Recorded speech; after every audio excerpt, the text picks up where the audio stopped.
This is Murder in the Morning with Tony Bruschi and Stacey Cole. Latah County Prosecutor Bill Thompson dropped a bombshell in the Kohberger case with a newly filed motion. Bryan Kohberger's defense team isn't disputing that his DNA was found on the knife sheath at the crime scene. Oh, what does that mean? I don't know why I'm suddenly talking like Keith Morrison. I don't know either. That's Very funny. troubling. Or was it his DNA on the knife sheath after all? Instead, they're settling up on an argument that someone else could have planted it there. Oh, we're getting really creative. That's right. The cornerstone of the prosecution's forensic evidence might just be the battleground where the defense makes its stand. Instead of challenging the conclusion that the DNA on the knife sheath belonged to the defendant's expert disclosures reveal that the defense plans to argue that the DNA on the knife sheath does not prove the defendant was ever at the crime scene. And the knife sheath itself could have been planted by the real killers. You know, the ones OJ didn't find. They're back, and they killed 4 college students this time. The argument flips the script in the case where DNA was expected to be the smoking gun. They kind of realize that that's not going to go over very well. I would say still try and argue that. That, I think, would be your better argument with a jury, but I'm going to guess there's a lot of things behind the scenes that nobody knows about other than them, and they're really grasping at straws at this point. The defense isn't saying the lab got it wrong. They're saying that findings of Kohberger's DNA on the sheath doesn't automatically mean he was in the house when the murders happened. And the next logical step, the suggestion that it was someone else who put it there. The problem? Well, many of the court documents that lay out exactly how the defense plans to support this theory are sealed. That means right now there's no way to compare Thompson's claim against what the defense has actually submitted in court filings. Kohberger, the 29-year-old criminology PhD student, if you're just beginning to play along at home with this fine game, is charged with 4 counts of first-degree murder in the brutal slayings of University of Idaho students Ethan Chapin, Xana Kernodle, Madison Mogan, and Kaylee Gonzalez. The attack took place in the early morning hours of November 13th, 2022, inside an off-campus rental home. And obviously, everyone was a bit upset. Kohberger has never spoken publicly about the case. When asked to enter the plea last year, he literally stood silent, didn't say a word, prompting the judge to enter a not guilty plea on his behalf. If convicted, he could face the death penalty by a firing squad. Prosecutors say they match Kohberger's DNA to the knife sheath using investigative genetic genealogy, or IgG. They're saying it's controversial. It's really not, which compares crime scene DNA against public ancestry databases to find potential family connections. But Kohberger's defense team also fought hard to keep IgG evidence out of the courtroom, and they lost. They lost at every single road they've gone down, really, of trying to keep anything out of this trial.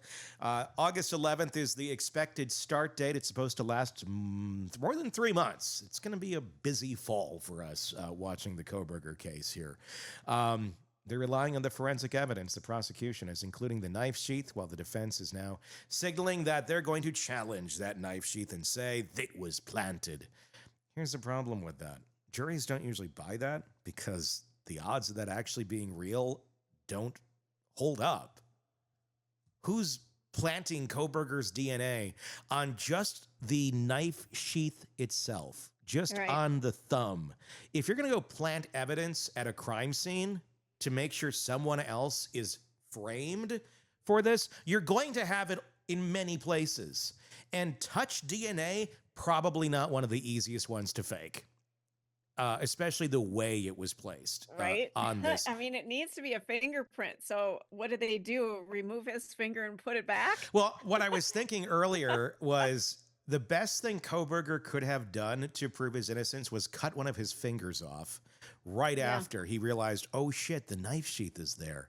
And then dispose of it. Put it in the garbage disposal. Just have it go away, never to be seen again. And then make the claim that somebody broke into your house, cut your finger off that night, and you don't know what the hell happened. And then, there you go. There's your alibi. Somebody took his finger and planted it. You could have a story there. Yeah, but how many fingers would he have to dismember on his just hand? one. You just how need do you one. hold a knife? You just need one finger. Just the one, but we don't know which which print Well, it's is not a on the knife print. sheath. It's DNA. It's not a print they're looking at. It's just a scrub of DNA because you're pushing down really hard on that thing. So there's not a print that they're looking at. It's DNA they're looking at. So any finger would do. Cut his ear off and rub it on the sheath. Ooh. But the thing is, it's in a very strategic place. If you're going to plant somebody's touch DNA, they probably would just kind of like swipe it around to make sure it's on the thing somewhere. Because if you're just planting touch DNA, which you can't see, by the way, so you're never really going to truly know if you got it on there well enough. Boy, And how are you transferring this? Where are you getting it to do touch DNA on a knife sheath? It's not blood. It's not fingerprints. It's not hair. It's like, yeah, this just screams that they are going for anything at this point. I'm waiting for Diddy to be involved in this at some point. Right. Well, it sounds like a choose your own adventure story, and they just chose like the back of the cover of the book. Like, oh, we'll go over here.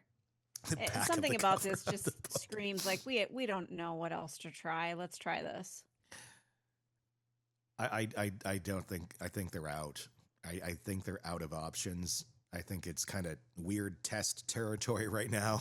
They're in beta mode. Like, well, maybe this will work. Or maybe this won't. Maybe.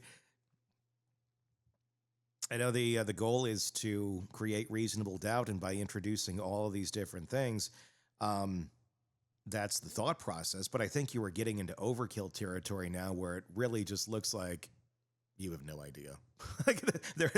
There's just like literally no chance that you can prove that he's not the guy. So if that comes up in court of some point, well, first you said it wasn't his DNA. First you said it was unreliable technology. Then it was this. Then it was that. Now it's his, but someone planted it. Because there's probably a lot of people in the Moscow, Idaho PD who have it out for Bryan Kohberger. And at the same point, want to go kill 4 random college students just to get Kohberger, get him. But that's the thing. Why would they target Bryan Kohberger? Why would they set him up like that? Exactly. What's your Why reasoning? was he ever on their radar until this? You can't just scream this stuff out loud without actually having something to back it up. Now, like we said, a lot of these things are sealed. The judge is like, we got to start unsealing stuff. So I'm very curious as to know why they're going down this lane. And I'm going to guess it's going to be along the lines of he likes looking at the stars. We're waiting forever for the alibi. Okay, they're going to give the alibi on this date. It's going to be something. They got an alibi. What is it? He likes to look at the stars. That's it? He likes to look at the stars? Well, he does. You know, as somebody, tonight, when we are recording this a day before it airs, about 12 hours before it airs. Tonight there's a blood moon eclipse. Mm-hmm. You getting up? You going to be out there at 2 a.m. watching the blood moon? 1 a.m. Central Time. Oh, it's 1 a.m. Okay. Mm-hmm. Mm-hmm. I can't do possible. like I go to bed at like 9 these days. Yeah, well then set your alarm. It'll be in the middle of the night for you. But I go out and I chase the northern lights, and a lot of times I'm out late, out in the middle of nowhere. 11:30, 12 o'clock at night. Yeah. It is something people do, but this just screams of a weird defense. Well, and you also have a streak of killing young college students and sneaking into their homes, and you've spread this horrible myth around central Wisconsin that there are gnomes. There's an evil gnome that's running around. I'm a gnome chaser. That's what I do. That you are the gnome and you're out there killing college students.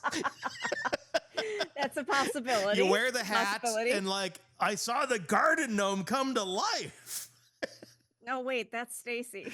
That's just Stacy. She likes to look at the stars and kill college students. No, it's... But here's the thing. You can take a look at my history.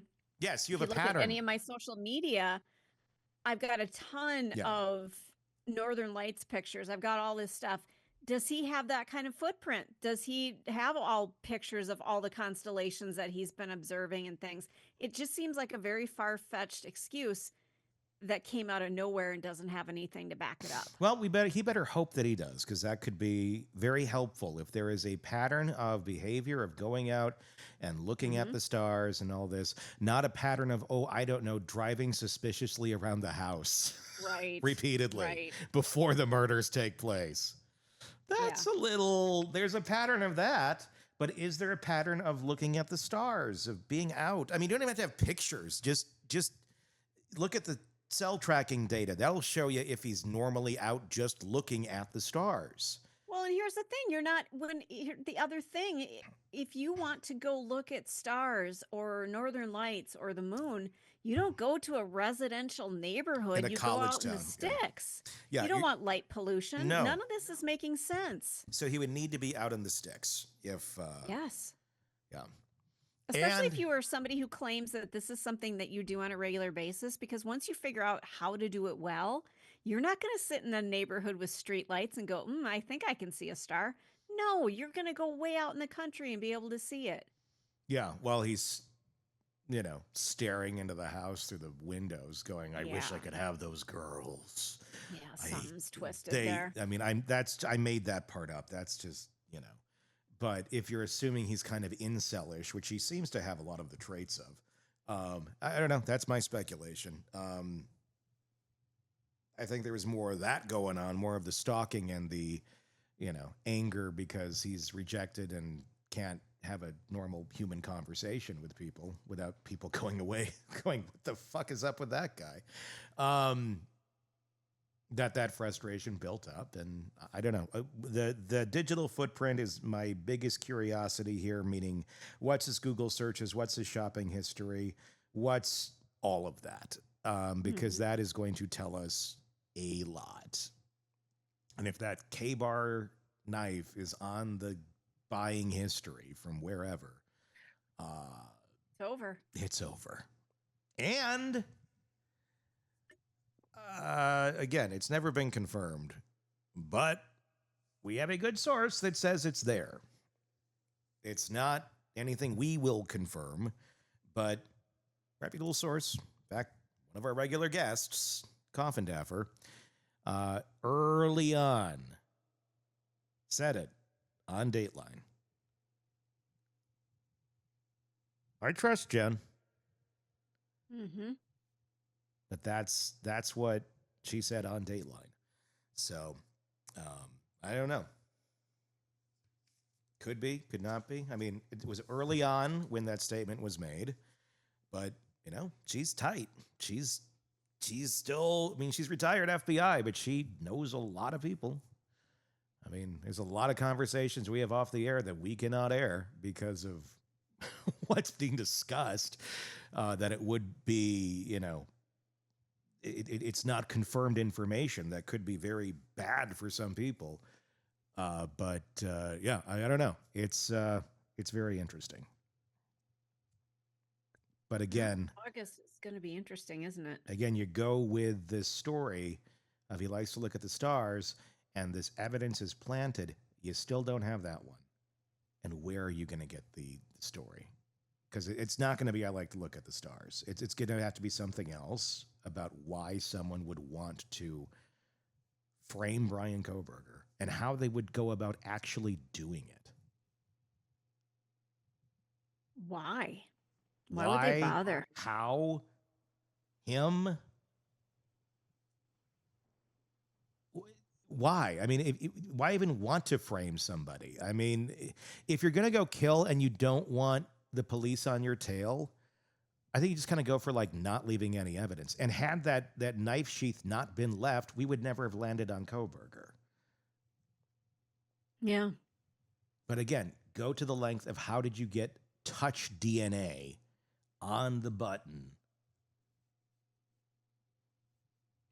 It doesn't add up. I mean, it's another claim. I'd love to hear what those conversations are like in the room with her and Kohberger. Because he can't like come out and be like, I did it. Let's figure out something to, make this look different. He can't do that. If he did do that, Anne has an obligation to report that to the court. Right. And she's not going to die on Kohberger Hill. No, she's not. I mean, this is going to make or break her career.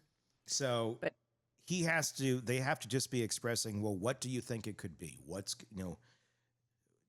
I'm guessing she's coming up with a lot of these ideas. I don't know. Maybe Kohberger is coming up with more, but one thing is for certain, he thought he was not going to get caught. He had no alibi planned, nothing.